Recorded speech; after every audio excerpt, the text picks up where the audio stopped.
The New York Times reporting this morning that your committee has concluded that you have enough evidence to make a criminal referral for President Trump to the Justice Department for obstructing an official proceeding and for conspiracy to defraud the United States. Is that true? Do you have enough evidence to refer Trump for criminal charges? Well, we have not made a decision about referrals on the committee. I think that it is absolutely the case. It's absolutely clear that what President Trump was doing, what a number of people around him were doing, that they knew it was unlawful. They did it anyway. So that's Liz Cheney, to some extent dodging the question there. The reports that have been out, which we're going to discuss, are that the January 6th Commission believes that it is a pretty clear case that there was criminal intent, that laws were broken. And there she sort of dances around it, saying that she believes, but not wanting to tip the hand too much of the committee. But this is obviously consequential, considering all that was done in the wake of the 2020 election. And since Donald Trump is almost certainly going to be running in 2024, whether he's being investigated for insurrection and all that seems important too. So let's see if there's anything else we can get out of Liz Cheney in this second clip. I think what we have seen is a massive and well-organized and well-planned effort that used multiple tools to try to overturn an election. You've seen just in the last few days a plea agreement from one of the leaders of the Proud Boys, which lays out in really chilling detail the extent to which violence was planned, the extent to which the message that went out on December 19th about the planning, about the rally in Washington. And don't forget, Donald Trump tweeted out that message, be there, be wild. That the day after that message, the organization and the planning started, and that they understood, that they knew that they were going to attempt to use violence to try to stop the transfer of power. Okay, so I think that Liz Cheney is right to remind everyone, in case they didn't already know, and I'm sure some who watch right-wing news might not, that this was a broad-based effort. A lot of different groups, some working in conjunction, communicating with others, some directly communicating with the inner circle for Donald Trump, planning a multi-pronged effort to stop this certification from happening.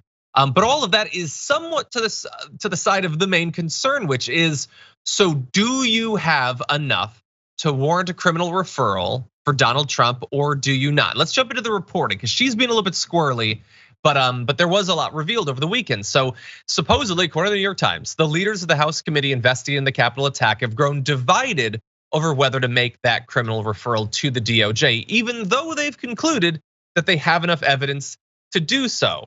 Now, that is what people involved in the discussions in the January 6th Commission have been telling reporters, although one of the people on the committee, Adam Kinzinger, says there is no split. And I'm not going to address what we will do, but DOJ will be able to read everything we do, and it's their choice. But this split nonsense is nonsense. Although I guess it wasn't nonsense to the people who were telling reporters, Francesca, because that's the report they came out with.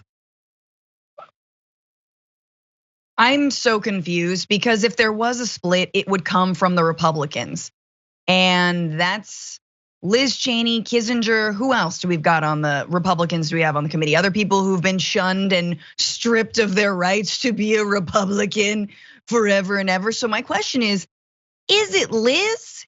Is Cheney the one who doesn't want a criminal referral? Like it's not really clear what's going on. But I will just say, like, I just wish, and this is a very side point, I wish Liz Cheney was a little crazier. Just a little, just like a, she's got the charm of a Cheney, which is essentially like the personality of a saltine. It's just like, I want her to be like a little, just say something like, and Disney's grooming children, so that like the right will listen to her. That's true. Because what she's saying is insane. A coordinated, strategic, multi-pronged way to overturn the election. And like, it's just in one ear, out the other. But anyway, interesting, there's no split. Kissinger's tweet really does sound like there's actually agreement, from reading between the lines, that there should be a criminal referral. Yeah.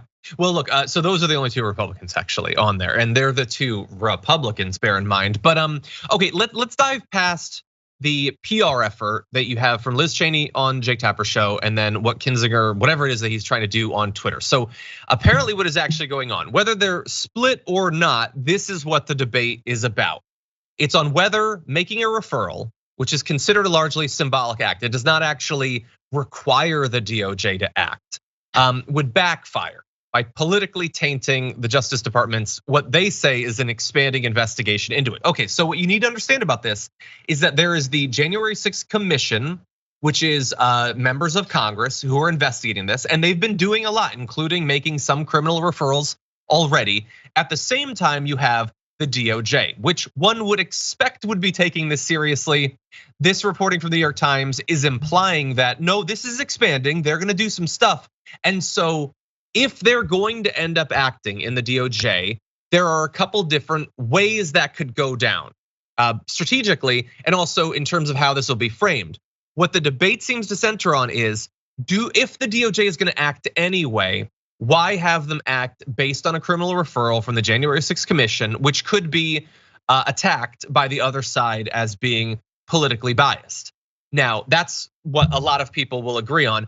I would add on to that, it don't matter who does the investigation, it's gonna be attacked as politically biased. So let's just bear that in mind. But if it is the January 6th Commission with Schiff and Cheney, I guess that might be an easier target. Does it matter how easy of a target it is, Francesca? Look, I think that no matter what Republicans say, to the credit of this committee, it is bipartisan. And as much as I hate to give a Cheney credit, you gotta give Liz some credit, and you gotta give Kissinger some credit, even though they're heinous on a million other issues. But hey, can we agree we shouldn't overturn a Democratic election? Cool, like the one thing, So I do think that it matters whether it comes from the January 6th Commission. And if they think, like you're saying, that they won't get attacked if it goes another way, they're idiots. And also, if they're too afraid, well, then that would be super on brand for a lot of Democrats or Republicans who cannot stand up to this extremist base. Yeah. Well, let me give people just a little bit more information in case they haven't been following too much of this. So one of the reasons that the committee seems to be changing its mind, not about whether a crime was committed and not about whether Trump should be investigated, but about whether they should personally weigh in, apparently is coming about based on a story that we talked about a couple of weeks ago. And that was a ruling that was made by Judge David Carter, the Federal District Court for Central California. That ruling led some committee and staff members, who might be the ones that leaked this information, I guess, to the New York Times, to argue that even though they felt they'd amassed enough evidence to justify calling for prosecution, the judge's decision would carry greater weight with Mr. Garland. That was a decision where he said, it appears at this point indisputable that crimes were committed, that the intent was there. Now, that was a decision that was not about the heart of whether there should be an investigation. It was only concerned with whether about 100 different emails should have to be given to the committee. But the judge apparently felt like the evidence was so strong that he went above and beyond the actual, like the core concern of that case. And so anyway, they think that Mr. Garland, I guess, he could just follow up on what the judge is saying. He could follow up on whatever it is that his investigators are finding, and that might be a little bit more immune from criticism from the right. I almost get the strategy of that. Yeah. Just purely logically. I don't know that it matters. And personally, I would like to see the committee actually do something. It has been months and months and months now, and they've released a little bit of information about text messages. They've given referrals on a couple Trump cronies, and other than that, not much has really been going on. I mean, interestingly, they've given criminal referrals, criminal contempt referrals for people who are refusing to either turn over evidence or testify. Merrick Garland's been sitting on those for a while. So I think also the idea that Garland would do anything with a criminal referral for Donald Trump is a pretty high bar given what he's done so far. But hey, maybe he's biding his time, he's got a whole plan. But I agree with you, yeah, it is an interesting strategy that yes, maybe a judge will absolutely bring this criminal referral. My question is, like, why not both? Like the little meme of the girl, like, just can we do both? Why not? By the way, I also want you to be prepared for, if anything is gonna come from the committee specifically, here's what the timeline looks like. They're going to be holding public hearings in May and June. So we are right on the cusp of public hearings. Maybe we can talk for a minute about what we think might come from that. But they're going to have a final report in September. And that is, of course, just a couple of months before the actual election. And that's important for a couple of reasons. So the first is that in theory, it could influence the election. I don't think it's gonna have a super strong effect one way or the other. Although, look, if they come out and they're not pushing for any referral or anything like that, you can imagine how fans of Trump are going to greet that. This totally illegitimate committee now not wanting to act will be seen as evidence of his innocence, I suppose. But also, this will be just about the last opportunity they have to act, because it is unlikely that that committee will survive what's gonna happen in November. At least that's what I think, Francesca. What do you think? They have to get this on, I mean, the clock is ticking. They have to do this before potentially the House flips and they're no longer in charge. And then all those referrals, those kinds of criminal referrals, like the House has to vote on. And so far the House has said, yeah, we agree that you can't just like ignore and obstruct Congress and like a congressional investigation. Cool. Well, if the House flips red, then all bets are off. I absolutely think that it matters to do this before the midterms. I think they're being strategic about it. And I do think it could, in practicality, if we get the names of the folks who were sending these messages, it doesn't bode well. A lot of them are not up for re-election this term, but it just doesn't bode well for their friends and the other crazies who want to get reelected or elected for the first time. Again, not holding my breath, but I hope they do. I hope they publicize it. The Benghazi hearings were, just like on C-SPAN and CNN. Yeah. Come on.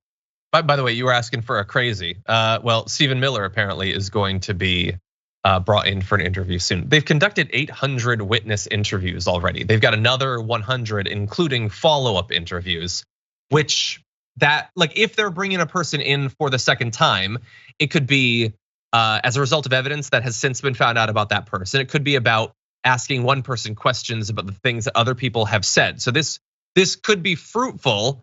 Will we actually see it before the report? God only knows. They've done a little bit of leaking, but not a ton. And the final point I will make on this is, I think that January 6th was important. I think the fact that so many are so ready to just move on from it is scary, especially when the movement that made it happen is stronger and more revved up than they were when they did the insurrection. They're around, they're gonna be back. God only knows what is coming, and we're trying to have people be prepared for that. At the same time, though, while we will acknowledge the short-term political consequences of action or inaction on the part of the January 6th committee, we also think that should not be a thing that Biden is focusing on, or at least I'll say, should not be the thing that they're focusing on. The idea that some report from this committee is gonna come out, drop right before the election and save the Democrats' asses, I don't think that that's gonna happen. I think that that's irrational to expect, and I don't even think that should be the thing that saves them. They should be acting, they should be making good on their promises. That's the thing that their electoral future should be riding on, in my view. I agree with that. I just want to add one thing. I don't think that the Democrats are an opposition party. We don't have an opposition party in this country at all. We have a party that is the status quo party that has gone along with corporate rule for a very, very long time. And Republicans were down with that until they went full fash. So to me, I'm with Cori Bush. I think we expel these Congress people. Do I think that's gonna happen? Not with this kind of Democratic leadership. In no world would that happen. So I totally agree with you. It's not gonna flip the tables, but if they were stronger from jump after January 6th, I do think it was a galvanizing moment and shoe on the other foot. If Republicans were in office and it was Democrats trying to overturn the election, you're damn right that they would have made a stink and they would have brought up Article 4 of the 14th, amendment or whatever, 4 or 5, it's around there, about like you cannot aid and abet insurrectionists and still maintain your office. Yeah. So yes, but also not with these Democrats could we politicize or actually take advantage of what is clearly a ball in the court of, honestly, democracy and real change. Yeah, and by the way, related to what you just said, the cases having to do with Marjorie Greene and Madison Cawthorn about whether they should be allowed to run, those are still continuing in a variety of forms. We're not reporting on them, but that is part of this concern. I'm very torn on that sort of thing. My dream would be that they just lose in a regular election. But we also understand how gerrymandering works. Doesn't seem super likely, but stay tuned for that.